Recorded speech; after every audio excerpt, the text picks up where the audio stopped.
Olá, meus amores, tudo bem? Estamos aqui de volta para o nosso especial sobre esse eixo da paratireoide, osso, cálcio, vitamina D, magnésio, vitamina K. E, na verdade, a gente está fazendo uma série de vídeos para explicar um pouco mais como funciona esse eixo metabólico, que é o eixo do metabolismo do cálcio. A gente já teve um primeiro vídeo explicando mais ou menos como funciona esse eixo. No vídeo, a gente teve, né, esse primeiro vídeo está explicando o que é o PTH, falando um pouquinho do hormônio da paratireoide. No nosso segundo vídeo, a gente falou sobre o cálcio. E no vídeo de hoje, a gente vai falar sobre a vitamina D e o seu papel no organismo, tá, pessoal? Então, eu vou transmitir aqui esse slide para vocês, para ficar mais fácil da gente acompanhar as informações.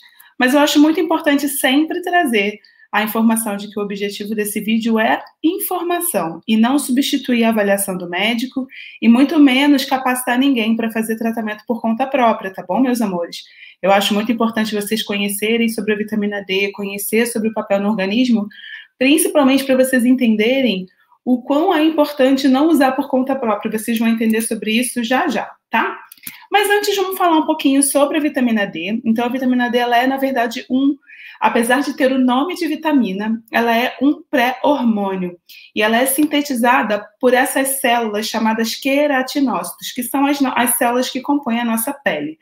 E essas células da pele, elas são capazes de produzir essa vitamina D quando elas se expõem ao sol. A gente vai falar um pouquinho mais sobre isso já já, tá? Quais são os principais efeitos da vitamina D? Então, recapitulando aquele primeiro vídeo que a gente fez desse especial. Ela faz aumentar a absorção de cálcio pelo intestino, né? Então, aquele cálcio que vem dos alimentos.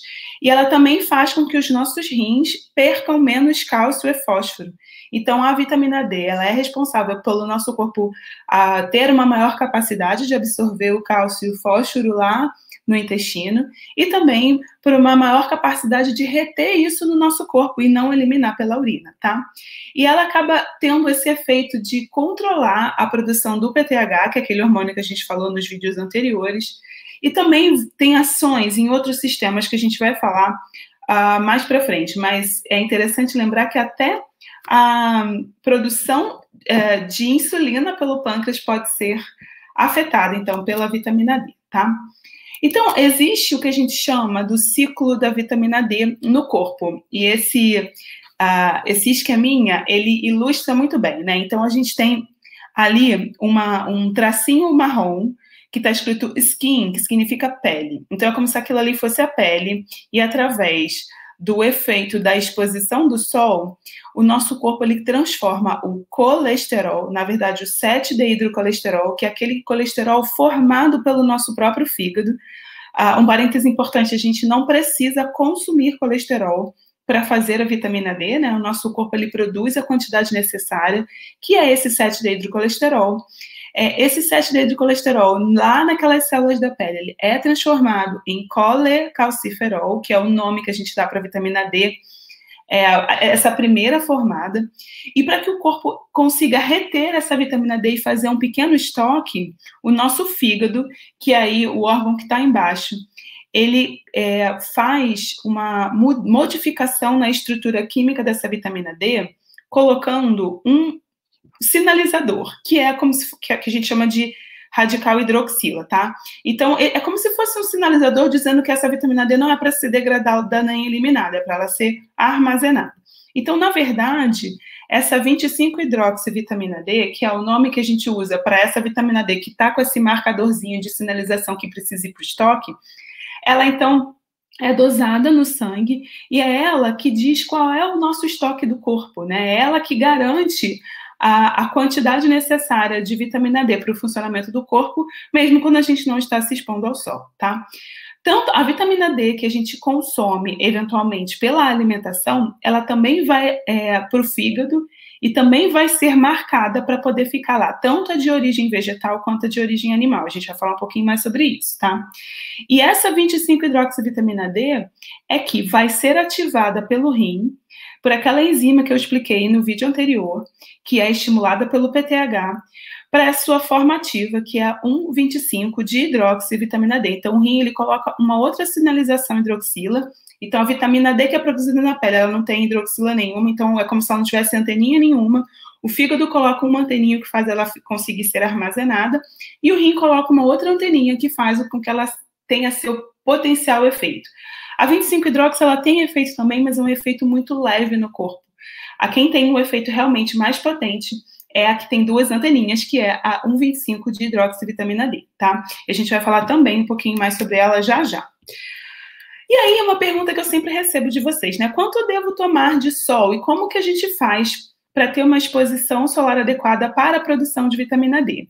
Então, a exposição solar, existem, lógico, números médios que a gente usa para indicar para as pessoas, mas isso vai depender muito do tipo de pele do paciente, né, da pessoa, no caso, né, do quanto tempo ela se expõe ou não, e a gente sabe que eles recomendam que a gente tenha pelo menos 2/3 do corpo exposto para que a gente consiga fazer a quantidade ideal de vitamina D. E aí, nessa figurinha aqui, vocês estão vendo a roupa e o quanto de pele está exposta, para a gente ter uma ideia do que é 2/3 ou 60% de pele exposta. Então, a primeira figurinha mostra uma moça com calça comprida e manga comprida. Isso dá uma exposição de pele de 10%, né? Camisa de manga curta também, 16%. Pessoas que estão com vestido sem manga, né? Então, com parte da perna de fora e o braço, 40%. Para uma exposição maior, a gente teria que ter, então, a maior parte do tronco exposta. E quando a gente está de biquíni, a gente tem, em média, 80% do nosso corpo exposto. Então, quando a gente olha para as recomendações em relação à vitamina D, a gente precisa, então, de uma exposição suficiente para causar aquela vermelhidão, tá? Isso dá, em média, 15 a 20 minutos, mas pode ser maior ou menor, né, o tempo de acordo com o tipo de pele, tá? E a gente precisa desses 2/3 da superfície exposta, como eu mostrei para vocês na figurinha anterior. E o ideal é que essa exposição aconteça todos os dias e no horário de sol pior. E após você ter essa reação da pele de ficar vermelha, você já pode colocar o filtro solar, se você for continuar a se expor, ou sair do sol, tá? O importante é ficar vermelho. E, por um lado, isso é o que é necessário para a produção de vitamina D, mas, por outro, a gente sabe que existem pessoas que têm risco de câncer de pele e outras doenças de pele, e que mesmo essa mínima exposição pode ser prejudicial. Então, isso tudo depende de cada pessoa. Eu não estou aqui falando para todo mundo, né, ficar de biquíni no sol, de sunga no sol, não é isso. Eu estou dizendo para que, na verdade, o que os estudos mostram que o nosso corpo precisa para produzir. Então, muitas vezes a pessoa fala, mas eu me exponho ao sol, eu vou almoçar a pé quando eu estou trabalhando e tudo mais, mas muitas vezes, como vocês viram, a superfície corporal exposta não é tão grande, então às vezes não é suficiente para produzir toda a vitamina D necessária. E é exatamente por isso que mesmo no Brasil, que é um país tropical, com sol quase o ano inteiro, ainda assim a gente tem muitas pessoas com níveis inadequados de vitamina D, e eu vou falar sobre isso já já, tá bom, meus amores? Então, vamos falar um pouquinho dos efeitos da vitamina D no organismo, tá? A gente já viu, né, nos vídeos anteriores, que ela participa desse metabolismo do cálcio, mas ela tem outros efeitos. O mais conhecido delas, desses, né, além do cálcio, é o efeito na imunidade, que foi muito falado, principalmente no ano de 2020, quando começou a pandemia de Covid. A gente sabe que a vitamina D, ela participa da função das nossas células de defesa, tá? E existem níveis ótimos, inclusive, para melhora da função muscular. Ela também vai participar de ações no tecido gorduroso, no metabolismo, como eu falei no começo do vídeo, né? Até no metabolismo da glicose no risco de diabetes. E ela é um regulador da renovação das células. E é exatamente por esse motivo que ela também tem sido estudada no tratamento de doenças autoimunes e até do câncer, tá? Mas a gente vai falar também um pouquinho mais sobre isso. Então, ela tem efeitos não só nesse eixo, né, do cálcio PTH, mas a gente sabe que ela tem efeitos em outros lugares do corpo também. E aí, vamos começar a falar um pouquinho da deficiência da vitamina D. A gente já vai falar da deficiência e do excesso e depois das suplementações, tá? Então, existem a principal causa de falta de vitamina D, a principal da principal é a baixa exposição ao sol, tá? Ela é a mais comum, ela é a mais frequente, E existem pessoas, existem mitos relacionados, por exemplo, aos vegetarianos, porque a gente viu que a vitamina D ela é um derivado do colesterol, e por conta disso a gente sabe que a maior parte da vitamina D na alimentação ela vem de produtos de origem animal. Então existe esse mito de que vegetarianos têm mais risco. Mas, na verdade, se vegetarianos tomam sol, o risco é igual a qualquer outra pessoa, porque, na verdade, a nossa principal fonte é a exposição solar e não a alimentação, né? Mas existem, sim, outras causas, por exemplo, como baixa ingesta alimentar global, né, ou específica da vitamina D. Também, principalmente, pessoas com doenças de pele, doenças de fígado, que atrapalha aquele metabolismo, aquele ciclo da vitamina D que eu estava explicando aqui para vocês. Doenças do rim, que atrapalham nessa ativação da vitamina D. Alterações na absorção do intestino, que também atrapalham essa ação da vitamina D. E algumas doenças genéticas que têm a ver com o seu metabolismo, com o seu receptor, que eu não vou entrar em detalhes aqui nesse vídeo, mas que são casos já mais raros e mais específicos que devem ser vistos por um médico especialista, tá? E aí vamos falar um pouquinho dos tipos de deficiência, que isso é o que eu mais ouço de pergunta de vocês. Todo mundo quer saber nível no sangue, todo mundo quer saber quantidade. Eu vou trazer para vocês aqui um panorama do que tratam os estudos, do que tratam os livros, tá? A gente sabe que existem vários graus de deficiência de vitamina D. Então, a gente pode ter uma deficiência que eu chamo de franca, que é aquela deficiência clássica, quando os níveis no sangue da 25-hidroxivitamina D, que é aquele marcador de estoque, está abaixo de 20, tá? Existe um nível de deficiência que é considerado intermediário, que é entre 20 e 30. Tem o que a gente chama de deficiência leve, entre 30 e 40, e eu vou explicar no próximo slide por que eu estou falando de deficiência intermediária e leve. Então, para muitas pessoas, acima de 20 nem é considerado deficiência, e sim insuficiência. E aí eu dividi com deficiência intermediária e leve, e eu vou explicar para vocês por quê. Agora, a gente considera, né, a gente que eu digo, né, os estudos, as recomendações atuais, consideram que para pessoas que têm fatores de risco para a osteoporose, e a gente vai falar sobre osteoporose num dos próximos vídeos, tá? Eles sugerem que os níveis ideais estejam acima de 60, mas nunca acima de 100, porque acima de 100 a gente já começa a ter os riscos do excesso ou intoxicação por vitamina D. Então, vocês estão vendo que esse nível ele deve ser mantido numa faixa ideal. Tanto a falta quanto o excesso podem trazer problemas, e a gente vai falar delas já já, tá, meus amores? Antes de qualquer coisa, eu sei que vocês me perguntam muito sobre isso também, então existe esse mito rodando na internet da moda de dosar a vitamina D ativa, tá? O diagnóstico de deficiência de vitamina D, ela é feito pela dosagem da vitamina D, aquela que o fígado colocou uma anteninha. Então, a gente sempre vai dosar a 25-hidroxivitamina D. É ela que marca o estoque, é ela que marca o quanto o nosso corpo realmente tem de vitamina D. A 1,25, ela é uma vitamina D que ela é ativada e tem uma ação muito rápida, ela dura muito pouco no organismo, logo ela é degradada. Então, ela não serve como marcador de deficiência, porque ela não diz o nosso estoque, tá? E mesmo em condições clínicas, onde a gente sabe que existe uma diminuição da conversão, por exemplo, no caso da doença renal crônica ou das doenças do PTH, do hipoparatiroidismo, ainda assim não é recomendado dosar de rotina, porque isso não vai dizer muita informação para a gente. Então, existe essa moda de que tem que dosar, e que existem pessoas que não convertem bem e tudo mais, e, na verdade, isso não é recomendado, essa dosagem é uma dosagem cara, não está disponível em qualquer lugar, tá? Então, o que é recomendado é que a gente, para a triagem de deficiência de vitamina D, a gente dose a vitamina D com uma anteninha só, que é a 25-hidroxi, tá bom, meus amores? Dosar 1,25 é fake news, tá? Bom, vamos seguir, né? Quais são os sintomas da deficiência? E por que eu dividi, né, da deficiência e nas insuficiências, né? Na deficiência franca é onde a gente tem a alteração realmente na absorção do cálcio, podendo levar a um quadro de hipocalcemia, que é o cálcio baixo. A gente falou sobre um pouquinho sobre ela no vídeo passado, eu vou falar mais sobre essa hipocalcemia quando a gente estiver falando do hipoparatiroidismo, tá? Mas ela também pode levar, dependendo do quão baixo, tá? A quadros de fraqueza muscular, baixa imunidade, sintomas como cansaço, fadiga, irritabilidade, alterações do humor, alterações de memória. Isso depende de quanto mais baixo está o nível de vitamina D. E é isso a gente chama de deficiência franca ou deficiência.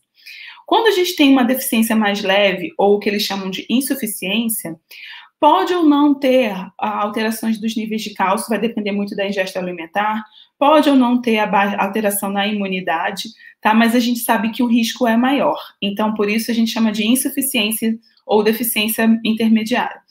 Em deficiências leves, aquelas que são entre 30 e 40, existem estudos populacionais que mostram que níveis abaixo de 40 já podem estar relacionados a um aumento de risco ou de prevalência na população de algumas doenças, entre elas o próprio câncer, as doenças autoimunes, doenças respiratórias, mas não é que isso, a deficiência leve vai causar, mas ela aumenta risco. Então, como eu falei, não é um sintoma específico, mas é algo que a gente observa quando a gente olha para os estudos populacionais.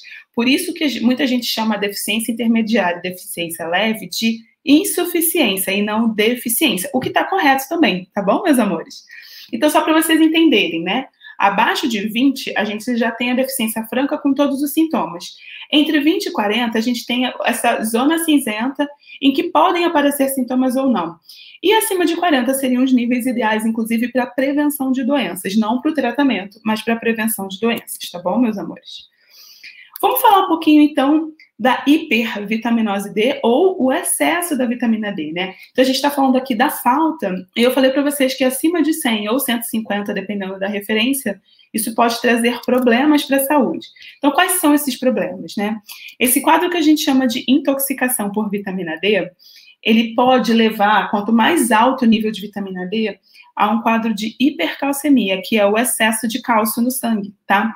E isso, se for de desenvolvimento muito rápido, pode levar a um quadro de náuseas, vômitos, fraqueza muscular, alterações psiquiátricas, né, de humor, irritabilidade, depressão, dor, perda do apetite, desidratação.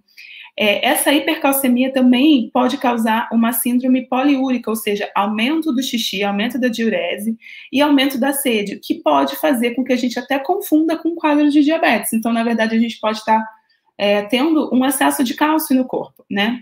Isso, esse quadro de síndrome poliúrica, né, de excesso de sede, de alterar a função do rim e tudo mais, geralmente tem a ver com níveis muito, muito, muito altos de vitamina D, tá? Acima de 150. Por isso, a gente não recomenda que a gente tenha níveis excessivos de vitamina D. E aí, a gente vai falar um pouquinho mais sobre isso. Então, esse excesso de cálcio no sangue também pode levar à formação de pedras nos rins. Então, aqui são outros sintomas. Eu falei sintomas relacionados ao aumento do cálcio, mas quando você tem níveis não tão altos de vitamina D, às vezes você não tem aumento do cálcio porque o corpo tenta compensar eliminando esse cálcio pela urina. E aí é onde a gente pode ter a formação de pedra nos rins, tá? Em casos mais extremos, a gente pode levar, inclusive, ao quadro chamado de nefrocalcinose, que é a calcificação do rim pelo excesso de cálcio. E também por alteração do ritmo cardíaco, por exemplo, arritmias, que podem, inclusive, levar à morte, tá? E o excesso de vitamina D também pode interagir com outros medicamentos, por exemplo, orlistat, que é um medicamento para emagrecer, estatinas, que são aqueles medicamentos para baixar o colesterol, diuréticos tiazídicos e hormônios esteroides, em especial os glicocorticoides, tá bom, meus amores? Bom, e aí vamos falar um pouquinho da vitamina D usada para a prevenção e o tratamento da osteoporose, né?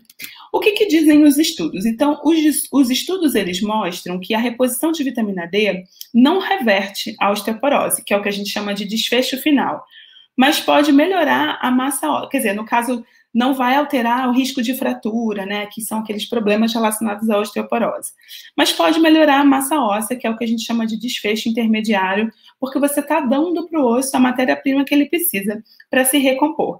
Então, ela não é um tratamento que vai diretamente tratar a osteoporose e o seu risco de fraturas, mas pode ser um tratamento auxiliar. E por isso é recomendado suplementar vitamina D em todas as pessoas que têm osteoporose ou fatores de risco para osteoporose, tá? Além disso, a gente também recomenda suplementar vitamina D em todas as pessoas que têm deficiência ou insuficiência, ou seja, quem tem deficiência ou insuficiência, quem tem osteoporose ou fatores de risco. Quem não tem, teoricamente, não precisa suplementar vitamina D. É claro que existem casos de exceção, tá? Mas, de uma forma geral, não precisa. E isso é muito importante eu trazer de conceito para vocês, porque tem muita gente que muita gente não, né? Mas eu sei que existem pessoas que veem um vídeo na internet, que veem um post no Instagram ou uma propaganda na TV e falam, nossa, a vitamina D faz tão bem, né? Ela participa da imunidade, ela participa, né, enfim, de uma série de prevenção, de uma série de doenças, acho que eu vou tomar também. Antes de fazer isso, é importante você saber, você se perguntar, será que eu preciso? Será que eu tenho deficiência? Ou será que eu tenho uma indicação precisa desse tratamento? Né? Então, existem sim algumas doenças em que o uso da vitamina D é indicada, por exemplo, a osteoporose, e nas pessoas que têm deficiência, sim. Mas a gente não deve sair dando vitamina D para todo mundo, só porque ela é boa e ela tem ações boas no organismo. Não é por aí, certo, meus amores? Bom, e aí como que é a suplementação, né? Que todo mundo pergunta e muita gente fala. Existem 3 tipos de vitamina D disponíveis no mercado, que é a vitamina D3, o colecalciferol, que vem da lanolina, que é a gordura da lã do carneiro, ou seja, o suor do carneiro. Ela é de origem animal e ela é a principal vitamina D que a gente vê na grande maioria dos suplementos e medicamentos que contêm vitamina D, tá? Mais recentemente, começou-se a desenvolver a vitamina D3 vegana, e ela vem de líquen e de cogumelos, tá bom, meus amores? Mas o colecalciferol, de uma forma geral, ele vem da gordura animal, tá? Existe a vitamina D2, que é a vegana, né, 100%, que também é vegana, que é de origem vegetal, chama ergocalciferol, e ela é uma vitamina D que ela é boa, sim, ela só precisa de uma dose um pouquinho maior para manter o mesmo nível que a D3. Então, tem muita gente que fala, a vitamina D2 não adianta, não funciona, ela não é boa. Não, ela é boa, a gente só precisa ter uma proporção de dose diferente. Então, se você usa 1.000 de vitamina D3, você tem que usar 1.200 ou 1.400 de D2 para ter o mesmo efeito. E tá tudo bem, tá? Então, para quem é vegetariano e vegano que tá me ouvindo aqui no vídeo, fiquem tranquilos que a D2 funciona super bem desde que você faça esse ajuste de dose, tá? Ainda tem um outro detalhe, que tem laboratórios que, quando dosam o nível de D3, eles dosam a D3 total, né? Aquela da anteninha que eu expliquei para vocês. Mas algumas metodologias separam a D2 da D3. E aí, muitas vezes, você está dosando a D3, que é produzida pelo próprio corpo, e a pessoa está tomando o D2, o nível sérico está normal, mas o teste de laboratório não pega. E aí a pessoa pode ter a falsa impressão de que não está resolvendo, quando na verdade está. É só o laboratório que não está medindo aquilo que você está tomando. Então também isso é muito importante na hora da gente fazer a avaliação dos exames, tá? E existe sim a D3 ativa, que é o calcitriol, que tem nomes comerciais como Rocotrol, Sigmatriol. É fornecido pela farmácia de alto custo para algumas condições específicas, como doença renal crônica e o hipoparatiroidismo, tá? A vitamina D ativa, ela não deve ser tomada para quem não tem doenças que dificultam a conversão da vitamina D. Ela tem indicações específicas e o excesso dela traz muito mais riscos do que a da vitamina D. Então, para a pessoa tomar por conta própria, além de ser muito mais cara, ela também é muito mais perigosa. Então, não tomem por conta própria. Eu só coloquei aqui porque eu acho importante vocês saberem que pessoas que têm doença têm opção de tratamento, inclusive fornecido pelo SUS. Tá bom, meus amores? Aqui, a gente vai falar um pouquinho da IDR, que é a ingesta diária recomendada. Eu já mostrei esse slide na aula de cálcio, que foi o vídeo passado, né?